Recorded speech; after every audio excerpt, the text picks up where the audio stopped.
Hi class, so welcome back. So now we are going to discuss the next part of the key thinkers. So last time I was able to discuss you the key thinkers part 1. So now we are going now to discuss the part 2. So in the part 1 we actually discussed about the halls, Mildred T. Hall, and also the other one. I think their partners. Okay, so right now we are going to discuss on the next part, which is this is the second part and also the last part for the key thinkers. So, all right. So again, my name is Miss Celine, and this is part of the cross cultural communication. Now let's continue. So now we are going to discuss about Gert Hofstede. Again, his name is Gert Hofstede.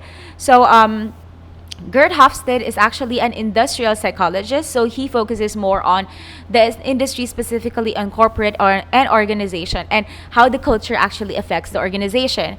So he conducted a research from 1967 to 1973. So that is in Netherlands. So Hofstede focuses on the culture, like what I've mentioned a while ago. So he views that a culture is a collective programming of the mind. It's actually like a software wherein it is built by the family environment, the schooling or the education, the neighborhood, the environment or the social environment of the local community, and also the workplace. So please remember the following. Again, according to Hofstede, which he focuses on the organization, so he believes that the culture is actually a programming of our mind that is composed of the family environment, schooling or the education, the influence of the neighborhood, the social environment of the local community, and also the workplace. So he believes that all of the factors, the following factors that I've mentioned a while ago, influences the behavior or specifically one's culture. So according to Hofstede, there are 4 dimensions that we need to take note in talking about the culture in an organization. So we have the PDI or the Power Distance Index, and then the IDV, which is the Individualism Index, followed by MAS, which is the Masculinity Index, and also the UAI, which is the Uncertainty Avoidance Index. So the 4 dimensions actually, there's another one which I will mention a while later. All right, so the following are, according to Hofstede, the following actually influences one's culture. All right, so let's go first to the PDI. So no worries, I will go to it one by one. It has a separate slide, but for now, let me give you at least an insight, or yes, an insight of the following. So the PDI, it involves the authority and also the power of that authority towards its subordinate. The next one is the individualism or the collectivism point of view of the culture. If that is individualism, it focuses on the individual, or collectivism, it focuses on a group. And next is the masculinity index or MAS, which is focuses on the masculinity. When we say masculinity in here, doesn't mean that the person or the organization is mostly men, but or the gender men. But it actually more focuses on the assertiveness and the modesty that the culture's behavior is portraying in the organization. So that's why it's called masculinity index. I have to emphasize this so much because a lot of students are getting confused with this. So masculinity index does not mean that the organization composed only of masculine or men, but there are also masculine kind of organizations wherein the head is actually a female. All right, next is we have the UIE or the Uncertainty Avoidance Index. In here, it actually working towards if the organization are willing to take risks. All right, let's go to it one by one. All right. So, before that, let's go first on the following. So, yes, yeah, actually, this is what I'm trying to tell you about. So, there are 4 dimensions a while ago. Now we have a new dimension, and it actually consists of the LTO and STO. When we say LTO, it means the long-term orientation and also the short-term orientation, which we will have another discussion for that. So, also, we have the 6th dimension, which we call the indulgence versus restraint. So, let me just give you a insight. So LTO, it consists of the long term. Well, the organization, are they thinking about the long term, or are they just thinking the now and the next few days? So that's the short term. So the long term, years, and then short term, it's into days. or now or and the days. And then we also have the last one, which is the indulgence versus restraint. So if the organization are very lenient, are they very good to their employees, are they very much willing to give everything, or they are the ones who restrains or keeps very much of the order, they wanted restrictions and many more. All right, so let's go to the PDI. So I've already mentioned this a while ago, and I was able to give you at least an insight of this one. So when we say PDI, it entails on the authority. So let me just read that. PDI actually means Power Distance Index. So in here, the organization, how does the organization actually views leadership, and how this leadership is being implemented to their subordinate or to their organization? Are this leadership are very much, are the leaders are being feared? Are the leaders are very strict? Are the leaders actually look at their members or look at their employees as if they are just machines and doesn't have any emotions and doesn't need rest?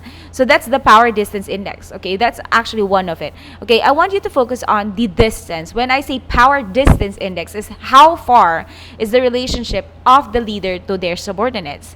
All right, so that's actually how it is.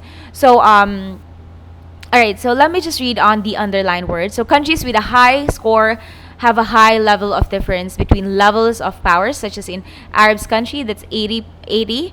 Latin America, Asian countries has lower index. So it has 39 for Canada, Sweden is 31. And yeah, all right. So the PDI, which Hofstede defines, to concentrate on the way in which people perceive power differences. Okay, so again, Power Distance Index, it is how does the employee or how does the organization or the leader actually feels about its members. So that's the Power Distance Index. How is the difference are? So is the leader someone that cannot be go through or go to it, or is the leader is someone who can be approached easily? All right, so that's what I'm trying to say. This is the Power Distance Index. All right, furthermore, we have the High Power Distance Index and also the Low Power Distance Index. So the High Power Index in here, these are the culture wherein there's a very strong top-down managerial approach, meaning to say all of the information will be coming only from the top management and only to the down. So they minimally listen to the people from the bottom of the pyramid or their employees or their subordinates. They usually are the ones who actually makes the decision. Everyone should follow them. It's actually a hierarchy. But when we say the Low Power Distance Index, in here, it is the greater level of delegation, and there is an authority and decision making, wherein the decision making actually comes from the bottom, and it doesn't have to be all of the decision making will be coming from the bottom, but it has a very democratic approach. The bottom and the top managerial position actually communicates with each other, because the power distance is just low. That's why it's called the Power Distance Index. Index is a number, so the power distance is the distance between the leader and also to their employees or subordinates. So that's how the Low Power and High Power Distance Index. So I would just like to emphasize, when we say the Low Power Distance Index, here are some of the countries. So the North America, Anglophone, Germany, and so they are the ones who actually Low Power Distance Index. So here in our country, I can say, even though that we are democratic, I think majority of the organizations, especially the private ones, are high power distance.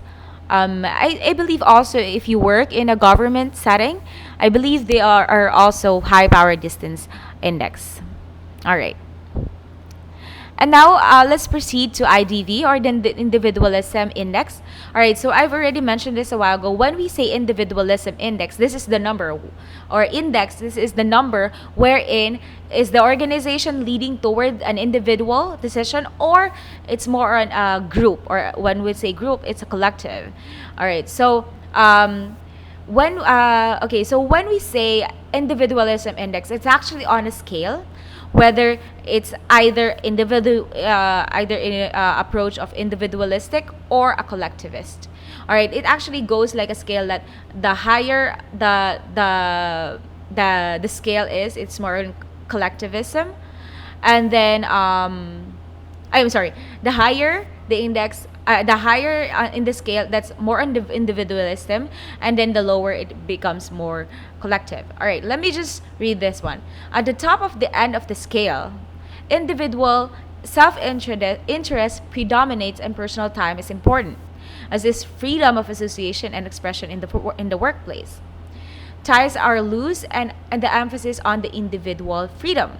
The individual is seen as the core of the social unit, with group goals generally being subordinate to personal goals. Self-esteem and personal success are closely linked. So in here, when we say at the top of the end of the scale, it means it focuses more on the individual. It gives the individual freedom to do things on their own. It actually um, gives them liberty to actually do the goals that they give to themselves. But when we say collectivism, again, collectivism, it portrays, or it actually focuses on the group. So that's actually on at the bottom of the scale. Again, I want you to imagine when we say individualism index, we're actually looking at a scale. If that's at the top, which is that's in more individualistic, and at the bottom, that's more on collectivism. So let me just read on the underlined words or the sentence. At the bottom of the end of the scale, people are born into strong, cohesive groups which are collective in their treatment of individuals. People belong to in groups like extended families, villages, clans, tribes, which are expected to protect them in exchange for loyalty. So emphasizing on the bottom of the scale, like what I've mentioned a while ago, it focuses on the group. Okay, so the group actually, the individual cannot decide for themselves unless they have to actually consult first to the group. So whatever the decision of the group, that will be the decision of the person.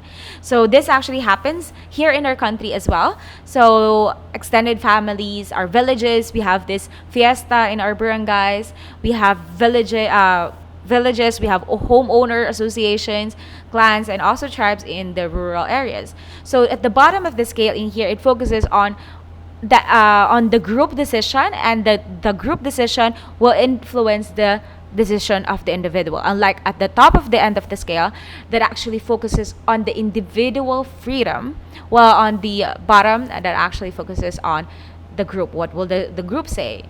Before you decide on what you do with your life, what course you will take, you have to consult with your parents, or you have to consult with the elders, actually your tita or your auntie. Okay, if your auntie says that you should go to nursing because it's more it has more money than other courses, and the whole family agrees, and then you should pursue nursing.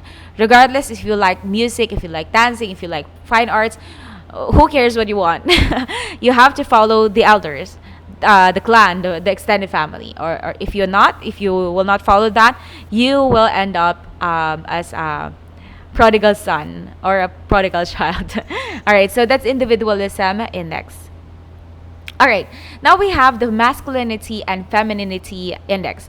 All right, so initially it's just masculinity, but again, masculinity, it doesn't mean that it says to be masculine. The organization or the culture of the organization is said to be a masculinity index. It has a masculinity index. It doesn't mean that that organization is run by a man.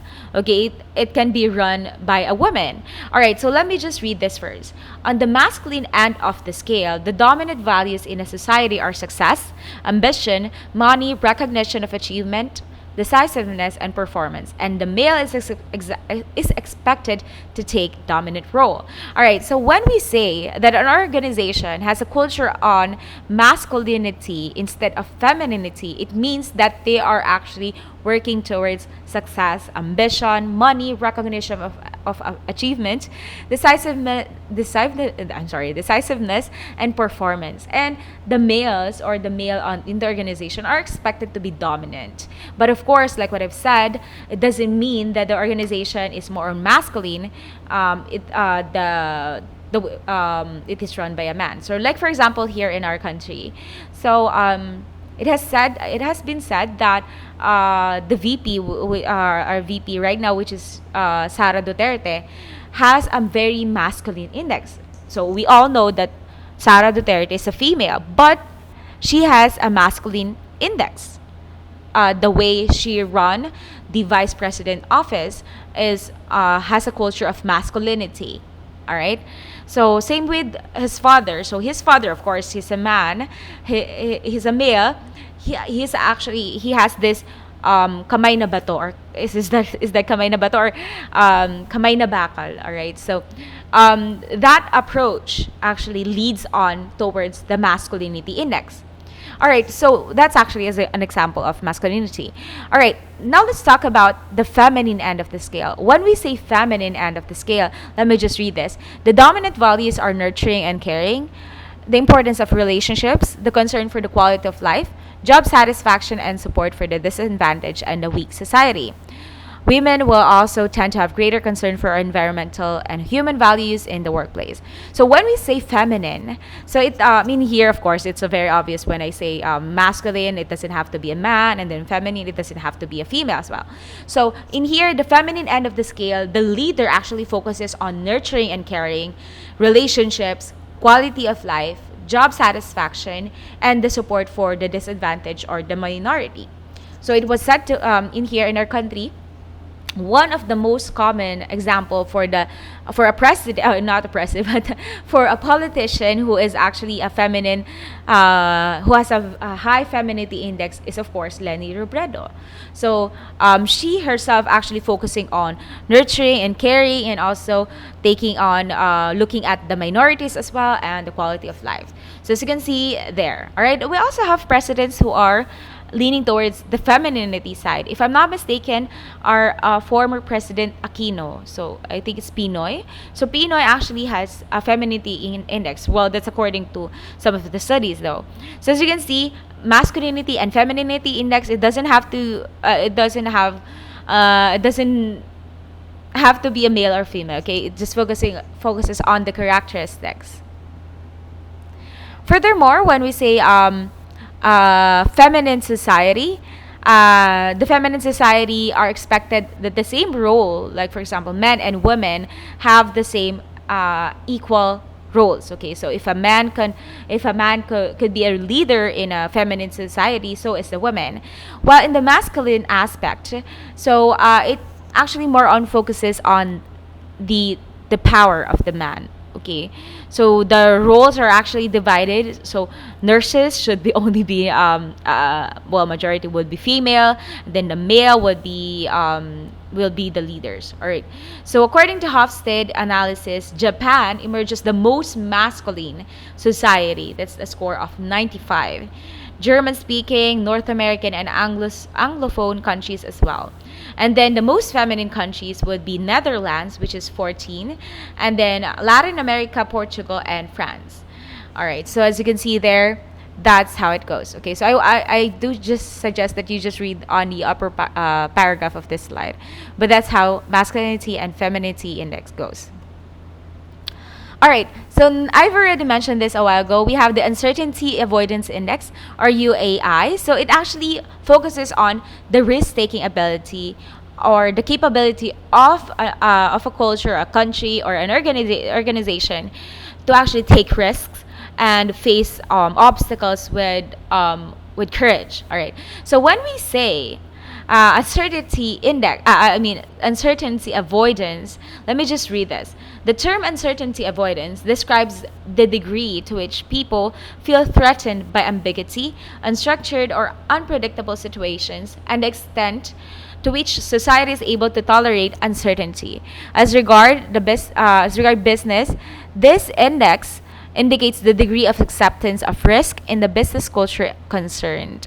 All right, so when we say uncertainty avoidance, is that how an organization view the ambiguous things or unknown things, or something that is non-traditional things. How do they view them?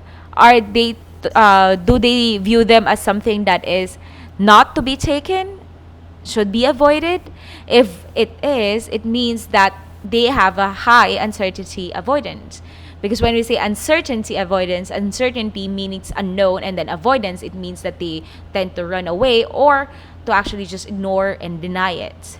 So, if I say that an organization has an high uncertainty avoidance index, it means to say that they are not willing to take risks. All right, so that's actually what the second paragraph is talking about. A society with high uncertainty avoidance is more risk averse and will adopt high uncertainty avoidance, and will adopt beliefs and create institutions to avoid uncertainty. It will place emphasis on rules and regulations, concern for stability, and a high value of more on the most efficient use of time. Punctuality. Ideas are unusual or divine are likely to be resisted. So like what I've mentioned a while ago, the higher the index for UAI, it means that the organization are not willing to take risks. Okay, one example is, unfortunately, our country. Our country, whenever there is change, we are very much critical about it. We have a lot of comments about about change, about innovation, about technology, even in organizations. Like for example, in the government, if there is someone who is very much willing to give what they know and the knowledge that they would like to share, they're actually typically shut down, which is very sad. So that means that organization, which is, I'm sorry to say, but typically in the government organization, they have high uncertainty avoidance index. This has been shown with the recent FIBA. So FIBA, or the basketball, I really don't watch sports, but the former Gilas coach actually shows a high uncertainty avoidance index. So that's why we have a lot of basketball players out there who just transferred in another team, which that another team is actually into another country. So I believe we have a famous basketball player, part of Gilas, that actually transferred to Japan, and now he's a star player there. So the risk of actually letting that player share his talent actually gives the coach, or gives whoever is holding the Gilas, uncertainty or threat. And whatever unknown is something that is to be avoided. That's what high uncertainty avoidance index is all about. So they just restrict themselves to the government's rules and regulations. They want it to be more traditional. They don't want to take risk. So that's what uncertainty avoidance index is all about. Furthermore, if an uncertainty avoidance index is low, it means that, well, let me just read this. A society with low uncertainty avoidance is more prepared to accept uncertain, unusual, and innovative ideas and behavior, to take conscious risks, and to take each day as it comes. Uncertainty, risk, conflict, and competition are seen as a normal part of life. So, for example, Germany has a low uncertainty avoidance index, which is 65, and also Denmark, which is 23. So when we say low uncertainty avoidance index, this is actually the opposite of the next one. So the lower the uncertainty avoidance, the better. So in other countries, like for example, America. So that's why America is the number one country. First world country. Okay, America is a first world country right now because they embrace innovation. They embrace uncertainty. They embrace risk, conflict, competition. And for them, it's all healthy.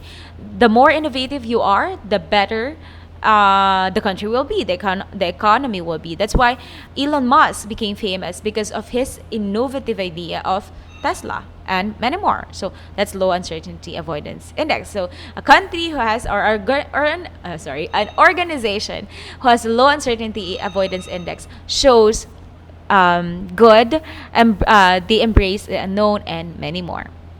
All right. So the next paragraph, paragraph below shows more about and explains more about the high uncertainty avoidance countries. I do suggest that you read those as well, because it will show in the quiz.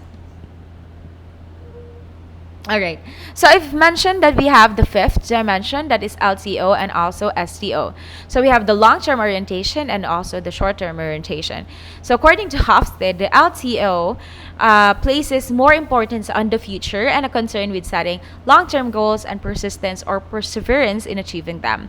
And on contrary, STO actually focuses on the now. All right, so they focuses on the now and the feedback that will happen on the next few days. So I've already mentioned this a while ago. So the LTO, that's why it's called LTO, long-term orientation. They focuses more on the future, the goals in the future, and many more, while the STO focuses on what's happening right now. So that means the feedback, the quick profits, and many more. All right, so the LTO focuses more on the correct standards of behavior that can affect the future, while the STO now focuses on the obligations that can be done now, and that could also have benefits now. So I hope that's clear. All right, so here's a summary of the difference between the LTO and STO.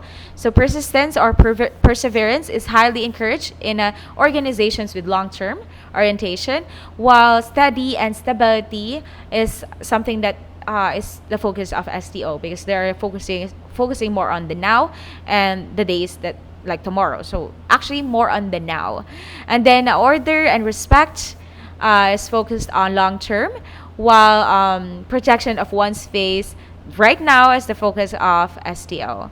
And then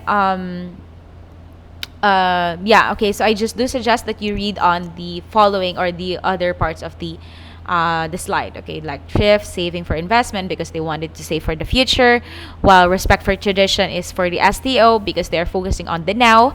And then shame and also self-image is important for the LTO because they assume and also they protect and anticipate that in the future they might need that face and that self-image, so they have to protect that very much. All right, and they are also pragmatic. The LTOs are pragmatic in life, so it means to say they keep on questioning their current beliefs because and they will focus on what will happen in the future if they focuses on what they believe now. So they open up their horizon. So again, that's the difference between the long-term orientation and also the short-term orientation. So lastly is the indulgence versus restraint. So this is the last orientation, I mean last dimension by Hofstede. So this is the sixth. So in here, this when we say indulgence versus restraint, this is wherein a country or an organization is how they indulge or how they give or how they are very lenient in the organization, their culture are, and then restraint is how restrictive an organization are. So let me just read on the underlined words. So this dimension contends that people in societies that possess a high rate of indulgence are able to freely satisfy their basic needs aspirations. However, people in societies which displays restraints are less happy. They follow strict norms or social behaviors whereby the gratification of their desires and ambition, are suppressed by regulations and the resulting curbs of or in their freedom or of action. So I'm sorry, I keep on stuttering. All right. So when we say indulgence, so they are the ones. These are the organizations where they are actually given freedom to actually dream and pursue their dreams and to act independently, to do what they wanted to do. All right, because of that, a lot economies grow. The culture is happier, and yeah, okay. Well, that's actually the opposite of the restraint, because in restraint, it follows or it focuses more on following the rules and regulations. They're being strict and many more. So let's go, for example, in a country. So indulgence country. An example for this is America. So America is number one, or I'm sorry, I keep on saying number one, but that's actually a political dilemma or a political debate. But okay, so when we say indulgence, a country like America, who is a first world country, actually shows a high indulgence. However, countries like, for example, if I'm not if I'm not mistaken, we have North Korea. They're very much into following the rules. So is China. So they have this um, rules, a set of rules that people need to follow. So that's it. That's indulgence and restraint. Again, we're still talking about culture. All right, we have manifestations of culture. So our culture can be seen by the following. So according to Hofstede, we can actually understand culture because of their symbols, their heroes, rituals, and values as four key manifestations of cultures. Again, there are key manifestations of cultures, that is symbols, heroes, rituals, and values. So for you to able to understand more about the culture of an organization or a country, check on their symbols. Who are their heroes? What are the rituals? And what are the values that they follow? So let me just read further. He likens this to the skins of the onion, with symbols representing to the most superficial outer layer, values to the innermost layer, and the heroes and rituals are in the middle. So just like an onion. So there's an outer layer which is um, the symbols, and then the innermost is the values, and then the heroes and the rituals are in the middle. So just like us here in our country, what is our symbol? Three stars in the sun. So that's Luzon, Visayas, and Mindanao. Who are our heroes? Our heroes is Jose Rizal. So it shows that Jose Rizal is smart, very very nationalistic, and many more. So it shows. And what are our rituals? So majority of us are Catholics, and we actually celebrate Christmas as early as September. Um, so those are our rituals and also our values. So we are actually towards on respecting the elders. So that's why we have this extended family. So that's it. Okay, so this is just further explanation for that. So symbols, these are particularly like, for example, our national flag, the way we dress, and our speeches as well. And then our heroes, who are our heroes, like for example in other countries, they have Churchill, Napoleon Hill, Gandhi, and Mandela. And then what are the rituals? So for example, for us, our church services, where majority of the people here in our country are Roman Catholics. So that's why we celebrate Christmas and many more. So according to Hofstede, this tells a lot more about the culture of an organization. And lastly is the values. So what are the values that we have right now? So we have the term mores. So when we say mores, these are the moral virtues that the organization is actually following, and the norms is this is the normal or the average that people are actually doing. So that's what mores is all about. So what are the values in our organization? What are the values that not just in the organization but also in the country that are being followed? So for example, is the ugly, evil, or good? How do we view that? So in our country, so unfortunately here in our country, having tattoos is still a taboo. So that's something that is shows our values as well. And also having sex before marriage is something that is also a topic. So that is values. So that's it. So thank you very much for listening. Please let me know if you have any questions, and I'll see you on next time. See you then. Bye.